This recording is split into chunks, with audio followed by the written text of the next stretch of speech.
할렐루야. 하루를 시작하는 이 시간에 하나님의 말씀으로 우리를 새롭게 하시는 하나님의 은혜와 은총이 성도 여러분들에게 충만하시기를 축원합니다. 우리가 계속해서 마가복음의 말씀을 보고 있습니다. 오늘 본문인 마가복음 10장을 관통하는 핵심 주제는 역설입니다. 마가복음 10장의 내용을 보면 예수님께서 요단강 건너편에서 시작해서 여리고를 거쳐서 예루살렘으로 향하는 여행길에서 벌어진 일들을 다루고 있습니다. 예수님의 예루살렘 여정 중에서 펼쳐지는 5개의 이야기를 통해서 하나님 나라의 역설적인 가치관을 말씀하고 있습니다. 어린아이가 모범이 되고 부자가 불쌍한 자가 되고 섬기는 자가 큰 자가 되고 맹인이 보는 자가 됩니다. 마가복음 10장은 단순히 교훈의 모음이 아니라 인간에게 있는 죄의 본질과 습관 그리고 하나님의 뜻 사이에 얼마나 차이가 큰가라고 하는 것을 보여주는 이야기로 이제 이루어져 있습니다. 마가복음 10장에는 총 5가지의 이야기가 등장합니다. 성경적으로는 이혼의 이슈로 언급되는 결혼의 문제로 창조 질서에서 시작해서 맹인의 치유가 되는 것, 온전하게 영적인 눈으로 모든 것을 보게 되는 회복으로 마무리가 되고 있습니다. 그렇게 10장의 이야기들은 하나님 나라가 미래의 약속일 뿐 아니라 현재 우리가 구원을 누릴 수 있는 실제라는 것을 보여줍니다. 이 각각의 이야기에서 우리는 성경이 말하고 있는 주제를 알 수 있습니다. 첫 번째로 등장하는 이 이혼 문제에서 바리새인들의 시험에 대해서 예수님은 모세의 율법 수준의 허용이 아닌 하나님의 창조의 원리로 말씀을 응답해 주십니다. 하나님이 짝지어 주신 것을 사람이 나누지 못할지니라 라고 응답해 주시면서 단순히 윤리적인 가르침을 넘어서 사람 간의 신실한 관계, 하나님의 창조 질서 회복을 선포하고 있습니다. 다음으로 등장하는 어린이를 축복하시는 이 말씀을 통해서 하나님의 나라가 이런 자의 것이라고 선언을 해 주십니다. 당시 사회에서 무가치하게 여겨지는 이 사람들이 예수님께서 선포하시는 하나님의 나라에서는 중심이 된다라는 것을 가르쳐 주십니다. 예수님께서 어린아이까지 받아들이는 이야기로 제자들의 막음과 예수님의 받아들임의 대조가 극명하게 보여지고 있습니다.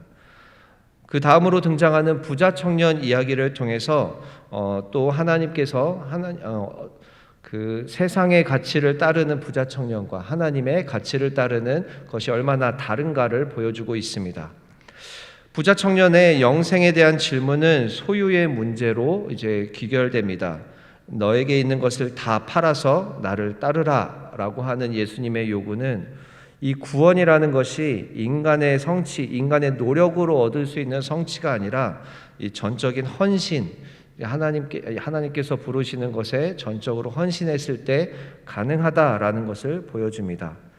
영생을 추구하지만 결국에는 자신의 욕망을 선택한 부자 청년의 이 아쉬운 돌아섬의 이야기는 현재를 살아가는 우리의 모습을 반성하게 합니다. 낙타가 바늘기로 나가는 것이라고 하는 이 과격한 비유는 우리에게 있는 이 구원의 문제, 영생의 문제가 인간적인 노력으로는 불가능하다는 것, 그리고 오히려 이 구원의 문제가 하나님에게 달려 있다라는 이 사실에 대해서 잘 보여줍니다. 그래서 사람으로는 할 수 없을 때 하나님으로서는 그렇지 아니하니라고 말씀해 주시면서 이 마가복음 10장 전체에서 말씀하고 있는 인간의 한계와 하나님의 능력을 대비해서 선포하고 있는 이 해석할 수 있는 열쇠가 됩니다. 네 번째로 등장하는 이야기에서 예수님과 이 제자들의 다른 이야기, 원하는 것이 다른 이야기를 보여주고 있습니다.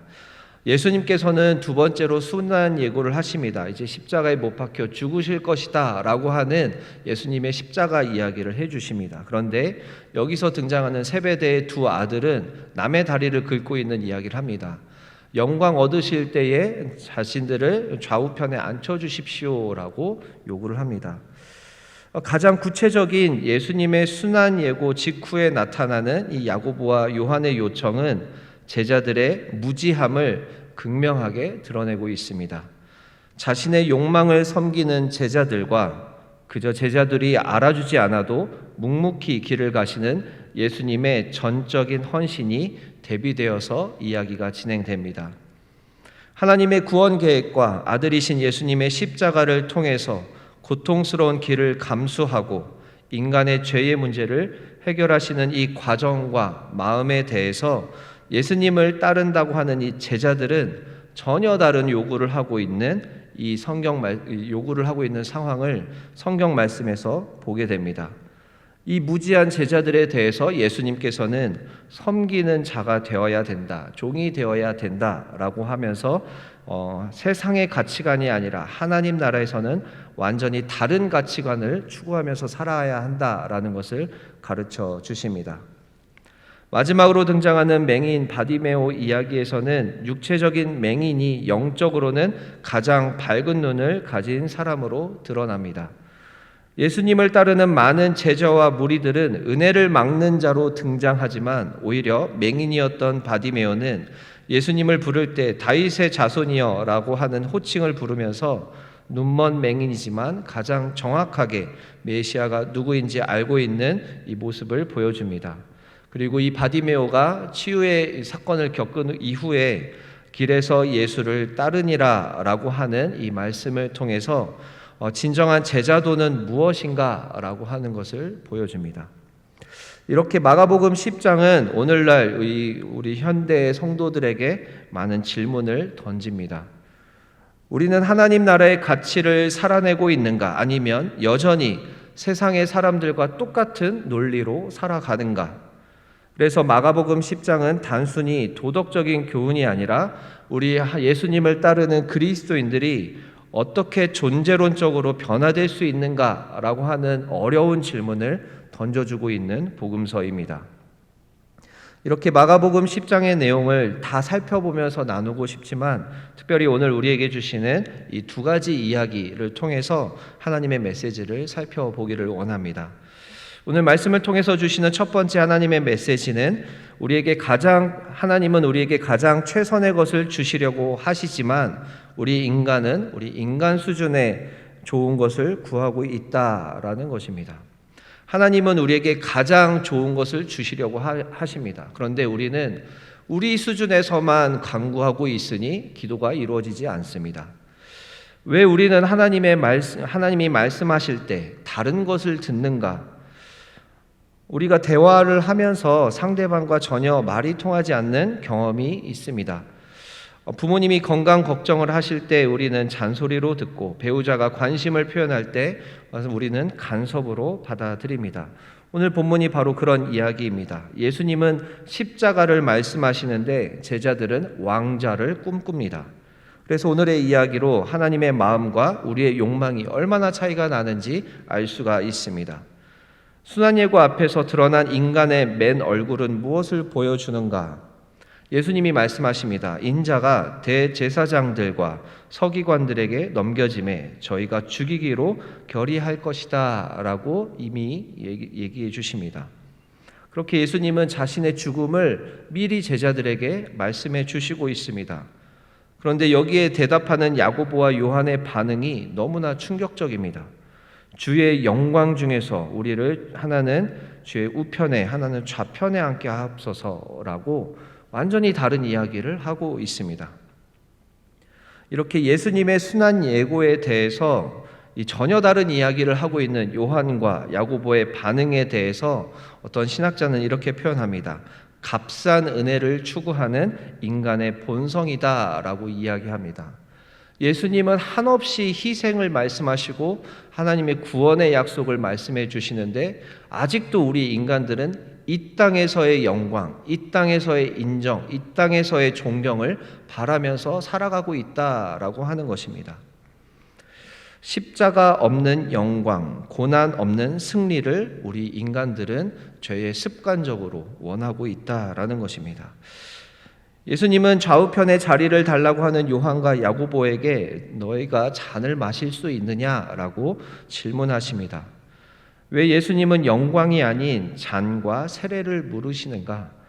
너희는 내가 마시는 잔을 마시며 내가 받는 세례를 받을 수 있느냐라고 질문하시면서 우리 인간이 가지고 있는 본질적인 문제를 말씀해 주십니다. 예수님께서 말씀하시는 이 자는 하나님과의 완전한 일치를 의미합니다. 사랑하는 대상을 위해서 자신에게 스스로 고통을 가하시는 아들을 내어주시는 하나님의 마음과 우리가 일치된다면 우리가 과연 그 마음을 감당할 수 있을까? 어렵겠다 싶습니다. 사랑하기 때문에 감수하는 고통이 있어야 하나님 나라의 영광이 주어집니다. 예수님은 스스로 희생양이 되는 길을 가르쳐 주십니다. 하지만 인간은 본능적으로 희생자가 되기를 거부합니다. 예수님은 좌우편의 자리를 원하는 두 제자에게 섬기는 자가 되라라고 가르쳐 주십니다. 세상의 방식인, 세상의 질서인 힘의 피라미드를 뒤집는 하나님 나라의 질서는 어떻게 가능할까라고 할 때 너희 중에는 그렇지 아니하니 너희 중에 누구든지 크고자 하는 자는 너희를 섬기는 자가 되라라고 가르쳐 주십니다. 단순히 도덕적으로 권면하는 말씀이 아닙니다. 이것이 하나님 나라의 작동 원리입니다. 섬김은 다른 이를 진정으로 보는 것에서 시작됩니다. 다른 이를 진정으로 보려면 다른 이의 시선을 가져야 합니다. 다른 이의 시선을 가지려면 다른 이의 입장이 되어 봐야 합니다. 이론적인 도덕으로 말하는 것이 아니라 일방적인 착해 보이는 명령으로 말하는 것이 아니라 타인의 입장이 되어 보는 것이 사랑의 시작입니다. 빌립보서에서는 이것을 예수님의 낮아지심, 비움이라고 케노시스라고 하는 어려운 용어로 이 실천적인 말씀을 선포해 주고 있습니다. 빌립보서 2장 6절에서 8절의 말씀을 읽어드리겠습니다. 그는 근본 하나님의 본체시나 하나님과 동등됨을 취할 것으로 여기지 아니하시고 오히려 자기를 비워 종의 형체를 가지사 사람들과 같이 되셨고 사람의 모양으로 나타나사 자기를 낮추시고 죽기까지 복종하셨으니 곧 십자가에 죽으심이라. 예수님은 이렇게 자신에게 있는 모든 것들을 내려놓고 사랑하는 대상을 위해서 희생하십니다. 그런데 우리 인간이 가지고 있는 죄의 습관은 자기 자신을 사랑해서 남을 희생시켜서 자신을 드높이려고 하는 이 죄의 본질, 죄의 습관이 있는 것입니다. 세베대의 두 아들 요한과 야고보를 보면서 신앙적인 생각의 전환으로 우리가 하나님의 마음을 구하는 기도가 필요한 것을 깨닫게 됩니다. 우리의 기도는 왜 항상 내 뜻대로 끝나는가? 본문의 핵심은 우리 생각의 신앙적인 관점의 전환을 요청하고 있습니다. 제자들은 예수님을 따랐지만 여전히 세상의 논리로 생각하고 있었습니다. 승리하는 메시아, 다윗의 영광을 재현할 왕. 그러나 예수님의 마음은 완전히 달랐습니다. 하나님의 마음이 무엇인가를 먼저 묻는 것, 이것이 우리가 신앙의 관점을 새롭게 해야 되는 지점입니다. 이것을 어떻게 일상에서 실천할 수 있을까? 사실 이게 말로는 쉽지만 우리가 일상을 살아가면서는 참 어렵겠다 싶습니다. 우리가 기도를 하면서 오늘 우리에게 주실 축복이 무엇입니까? 라고 기도하기보다 오늘 제가 누구를 축복할 수 있겠습니까? 기도한다면 좋은 방향이 될 것입니다. 가정생활을 하면서 가족들이 왜 나를 무시하는가 라고 생각하는 것이 아니라 내가 오늘 가족들의 발을 어떻게 씻겨줄 수 있을까? 쉽지 않지만 생각해 보는 것을 거꾸로 반대로 해보는 것이 필요하겠다 싶습니다. 교회에서는 어떤 자리에서 사람들의 칭찬과 인정을 받을 수 있을까 대신에 어떤 보이지 않는 섬김이 필요할까를 살핀다면 우리가 이러한 것을 실천할 수 있을 것입니다. 하나님의 마음은 우리의 영광이 아닌 우리의 변화에 있습니다. 야고보와 요한이 결국 순교의 잔을 마시게 된 것처럼 진정한 영광은 섬김을 통해서 오게 됩니다. 사랑하는 성도 여러분, 오늘 하나님의 마음을 구하시는 하루가 되기를 축원합니다. 그리고 그 마음으로 누군가의 발을 씻기는 하루가 되기를 축원합니다. 그것이 하나님 나라의 좌우편에 앉는 유일한 길입니다. 그렇게 사람들의 인정과 칭찬보다 보이지 않는 마음을 감찰하시는 하나님의 칭찬을 받는 성도 여러분들이 되시기를 축원합니다. 오늘 본문을 통해서 주시는 하나님의 두 번째 메시지는 하나님은 우리가 은혜를 막는 자가 아니라 은혜를 연결하는 통로가 되기를 원하신다라는 것입니다. 오늘 본문의 46절부터 48절까지의 말씀입니다. 여리고에서 나가실 때에 디메오의 아들인 맹인 거지 바디메오가 길가에 앉았다가 나사렛 예수시란 말을 듣고 소리질러 이르되 다윗의 자손 예수여 나를 불쌍히 여기소서 하거늘 많은 사람이 꾸짖어 잠잠하라 하되 그가 더욱 크게 소리질러 이르되 다윗의 자손이여 나를 불쌍히 여기소서 하는지라. 본문을 보면 좀 이상합니다. 왜 예수를 따르는 사람들이 가장 차가운 사람들이 되었는가? 여리고 길가의 맹인 거지 바디메오는 다윗의 자손 예수여 불쌍히 여겨주시옵소서라고 외치는데 많은 예수님을 따른다고 하는 이 무리와 제자들이 이 거지 바디메오를 꾸짖어서 잠잠하라고 합니다. 은혜를 받은 사람들이 은혜의 통로를 막고 있는 역설, 이것이 오늘 보여지는 이 잘못된 종교인의 모습입니다. 강팍해진 종교인의 마음을 볼 수 있습니다. 왜 교회 다니는 사람들이 더 배타적이라는 비판을 받게 되는가? 이 질문을 여기에서 찾아볼 수 있습니다. 많은 사람들이 꾸짖어서 잠잠하라 하되라고 하면서 왜 바디메오를 막았을까요? 이 사람들은 예수님의 여정을 방해받고 싶지 않았을 것입니다. 자신들의 거룩한 행렬에 거지가 끼어드는 것이 불편했던 것입니다. 위선적인 마음이 가득했던 것입니다. 어려운 이야기지만 사회학자 중에 그레이스 데이비라는 분이 하신 말씀이 있는데 현대 종교인들에게 있는 문제가 바로 소속감 없는 믿음이다라고 이야기를 합니다. 교회에는 다니고 있지만 이웃에 대한 연민은 사라진 것입니다. 내가 거룩해야 되니까 더러운 사람은 내 거룩함을 침해하면 안 된다라고 하는 것입니다. 어떤 사람은 이렇게 얘기합니다. 가난한 자를 외면하는 것은 하나님을 외면하는 것이라고 가르칩니다. 제가 예전에 회기동에 있는 한 교회를 섬길 때 있었던 이야기입니다. 회기동은 동대문구라서 서울에서 가장 가난한 구 중에 하나였는데 그 구에는 이제 폐지를 주우시는 노인분들이 리어카로 이제 폐지를 줍는 분들이 꽤 많이 계셨습니다.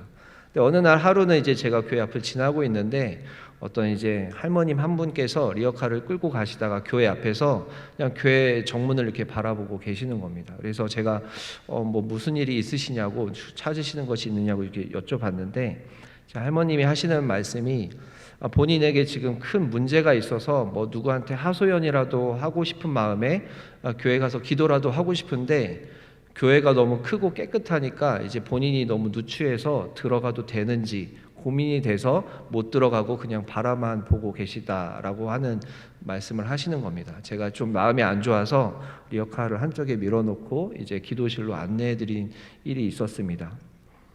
우리는 어쩌면 그 교회에서 뭐 이렇게 누구도 들어오면 안 된다라고 말을 하신 분은 안 계시는데 그냥 그 할머님이 뭐 이렇게 좀 약간 이제 좀 어려운 마음이 들으셨던 것 같습니다.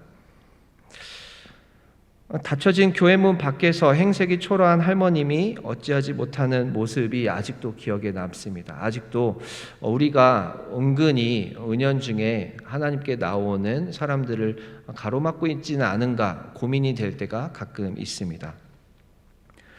그래서 어떤 신학자는 그리스도인들은 모든 사람의 종이 되어야 한다라고 가르쳐 줍니다. 하지만 사람들이 은혜를 가로막고 있는 이 현상을 뚫고 이 바디메오가 더 크게 소리질러서 예수님께 뛰어갑니다. 자신의 겉옷도 내어버리고 장님이지만 예수님께 뛰어갔을 때 예수님께서 그 바디메오의 문제의 본질을 해결해 주십니다. 은과 금을 구하는 것이 아니라 이 사람은 일어나서 걷는 것을 구했습니다. 그래서 예수님께서 그 모든 문제를 해결해 주셨을 때 바디메오가 자신이 원하는 삶으로 떠나버리는 것이 아니라 오히려 거기에서 예수님을 따르는 길로 나아갑니다. 부자 청년이 보여준 모습과 바디메오가 보여준 모습이 너무나 다릅니다. 오늘 말씀을 통해서 하나님께서는 우리가 은혜를 가로막는 자가 아니라 은혜를 연결해주는 통로가 되라고 말씀해 주십니다. 사랑하는 보배로운 성도 여러분들은 은혜를 막는 자가 아니라 은혜를 연결하는 통로가 되시기를 축원합니다. 주일에 교회 문턱을 낮추시는 실천을 해보시면 좋겠습니다. 처음 보는 성도분들에게 어렵지만 가볍게 인사하시는 것을 해보시면 참 좋겠습니다. 그리고 우리가 하나님께 올려드리는 기도 역시 형식적으로 하는 기도가 아니라 정말로 우리가 가지고 있는 필요, 우리의 문제의 본질을 하나님께 올려드리면 참 좋겠습니다. 그리고 우리가 기도할 때 이것을 내가 왜 구하고 있는가를 깊이 들여다보면서 이것이 나의 영광을 위한 것인가, 하나님의 영광을 위한 것인가 반성하면서 기도를 한다면 오히려 그 기도가 오히려 하나님께서 더 아름다운 길로 응답해 주실 것을 믿습니다. 오늘 성도분들의 삶에서 하나님의 말씀으로 조율되는 하루가 되시기를 축원하고 또 낮은 자리에서 섬기는 하루를 살아가시기를 축원합니다. 함께 기도하시겠습니다. 사랑이신 하나님 참으로 감사합니다. 오늘 말씀을 통해서 참된 역설적인 하나님의 메시지를 알게 해주시니 감사합니다. 하나님께서 우리를 향해 부어주시는 사랑을 깨닫고 우리가 하나님께서 기뻐하시는 삶을 살아갈 수 있도록 인도하여 주시옵소서. 예수 그리스도의 십자가와 구원의 기쁨을 회복하게 하시고 우리가 세상의 자리, 사람들의 인정과 칭찬을 구하는 삶이 아니라 하나님께서 가셨던 그 길을 추구하는 삶을 살게 하여 주시옵소서. 또한 우리가 하나님께 나오는 자들을 막지 않고 연결하는 자들이 되게 하시고 우리가 당면한 인생의 문제들 속에서 표면적인 것에 머무르지 않고 본질적인 것을 하나님께 간구할 수 있는 영적인 지혜를 허락하여 주시옵소서. 연약하고 죄 많은 그리고 자격 없는 우리를 택해 주셔서 늪과 같은 죄로부터 구원해 주시니 감사합니다. 우리가 하나님 안에서 많은 것을 누리게 하시니 감사합니다. 우리에게 하나님 나라의 구원의 복음, 십자가의 복음을 주셔서 하나님 나라를 함께 세워갈 수 있는 역할과 사명을 주시니 감사합니다. 우리가 하나님께 받은 은혜와 복을 기억하면서 우리에게 맡겨주신 역할과 사명을 다할 수 있도록 힘과 용기와 지혜를 더하여 주시옵소서. 그래서 하나님, 우리가 많은 사람들을 살리고 생명을 살리는 일을 감당할 수 있도록 인도하여 주시옵소서. 주님의 권속들 가운데에 여러 가지 문제를 안고 씨름하고 있는 성도들 있습니다. 간절한 기도의 제목들 하나님께서 귀 기울여 들어 주시옵소서. 건강의 문제, 재정의 문제, 관계의 문제, 가정의 문제들이 있지만 하나님께서 역사해 주셔서 하나님의 살아계심을 우리가 경험할 수 있도록 인도하여 주시옵소서. 또한 하나님께 돌아와야 하는 영혼들이 있다면 하나님께서 속히 돌아오게 인도하여 주시옵소서. 오늘 하루의 삶을 하나님께 맡겨드립니다. 사랑이신 예수 그리스도의 이름으로 기도드립니다. 아멘.